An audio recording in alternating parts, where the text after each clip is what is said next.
Welcome to Penrose Learning, where we make understanding easy. In this video, I will explain how to cook falafel mix. First, gather your ingredients: 1 standard package of falafel mix and 1 1/4 cups of cool water.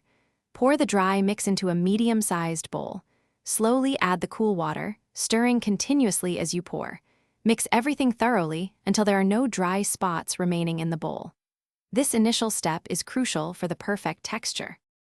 After combining, continue mixing the falafel dough for about 2 to 3 minutes.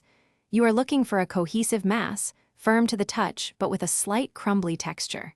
Once mixed, cover the bowl tightly with plastic wrap or a clean kitchen towel.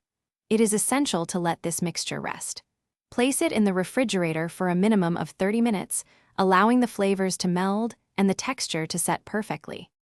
Now it is time to shape your falafel. You can use a small ice cream scoop or simply 2 spoons to portion out the mixture. Aim for individual patties approximately 1 1/2 inches in diameter. If you prefer a flatter falafel, gently press them down a bit. Uniform sizing is important here. It ensures every falafel cooks evenly and thoroughly, leading to consistently delicious results. For frying, heat 3 to 4 inches of vegetable oil in a deep pot or a cast iron skillet. The ideal temperature is 350 degrees Fahrenheit. Carefully place your shaped falafel into the hot oil, making sure not to overcrowd the pot, which can lower the oil temperature.